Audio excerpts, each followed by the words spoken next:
Image copyright RZBC Image caption MR Mugabe second right under house arrest, posing alongside Zimbabwe Defense Forces Commander General Constantino Chiwenga right. The 93-year-old was put under house arrest during a military takeover on Wednesday, amid a power struggle over who would succeed him. The military said on Friday it was engaging with Mr. Mugabe. It also said progress had been made in targeting criminals around the president, but did not elaborate. Several senior officials are said to have been detained since Wednesday. In a televised statement, the military said it would advise the nation on the outcome of talks with Mr. Mugabe as soon as possible. President Mugabe held talks on Thursday with regional envoys and the army chief. Sources say he has so far refused to agree to move aside. Opposition leader Morgan Tsvangirai said earlier it was in the interests of the people that Mr. Mugabe resign immediately. The army moved in after Mr. Mugabe last week sacked Vice President Emmerson Mnangagwa, signaling that he favored his wife Grace Mugabe to take over his ZANU-PF party and thus the presidency. The BBC's Andrew Harding, in Zimbabwe, says that if President Mugabe can be persuaded to step down officially, it could help legitimize the military's dramatic intervention. On the streets, it is hard to find anyone who wants Mr. Mugabe to stay on, our correspondent adds, but negotiating the manner of his departure and some sort of transitional agreement to follow could take some time. So what's going on in Harare now? It is very unclear. Photos in the Zimbabwe Herald earlier showed Mr. Mugabe meeting Army Chief Gen Constantino Chiwenga and the two envoys from the Southern African Development Community SADC at State House in Harare. Alongside them was Father Fidelis Makonori, a Roman Catholic priest known to Mr. Mugabe for years, who has been brought in to mediate.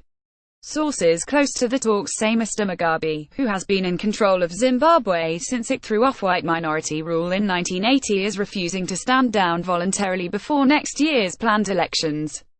I think he is trying to buy time, one source close to the army leadership told the AFP news agency. Some observers suggest that Mr. Mugabe may be trying to seek guarantees of safety for himself and his family before stepping aside. ZANU-PF officials had earlier suggested Mr. Mugabe could remain nominally in power until the party congress in December, when Mr. Mnangagwa would be formally installed as party and national leader. Image copyright Zimbabwe Herald Image caption MR Mugabe met officials at State House in Harare. What is the view among Zimbabweans? By Ann Soy. In Zimbabwe, many Zimbabweans almost instantly warmed to the military's move to take control of the country, and confine President Mugabe to his official residence. The military has done a good thing, says one bookseller. They will ensure we get a transitional government. He is firmly convinced that Mr. Mugabe's 37-year rule is coming to an end. There has been a sudden change of tone in the country, and the sense is that many Zimbabweans have been yearning for change. Any change, it seems, would do.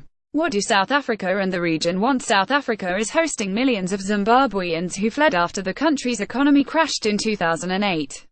It has a special interest in seeing stability restored. South African Defence Minister Nosiviwe Mafisankakula and State Security Minister Bongani Bongo are the envoys meeting Mr. Mugabe on behalf of SADC, which South Africa currently leads. SADC also held a meeting in neighbouring Botswana and called for a regional summit to discuss the crisis. They urged Zimbabwe to settle the political challenges through peaceful means, the AFP news agency reports. The African Union said it would not accept a military seizure of power. Head and Guinea President Alpha Condé said he was inviting the army to return to its barracks and return to constitutional order.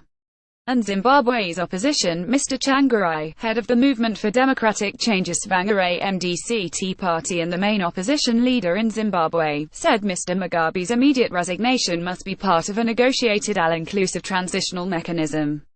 He said this should lead to comprehensive reforms for free and fair elections to be held, views echoed by another opposition leader Tendai Biti. What's happened to Grace Mugabe? Early reports suggested Mrs. Mugabe had fled to Namibia, but sources now say she is in the family compound in Harare, along with some of the youth wing of ZANU-PF who had backed her. On Wednesday, one of her key allies, Kudzai Chipanga, made a televised apology for criticizing the head of the army as a war of words raged prior to the military takeover. Mr. Chipanga is thought to be in army custody, but insisted his statement was voluntary.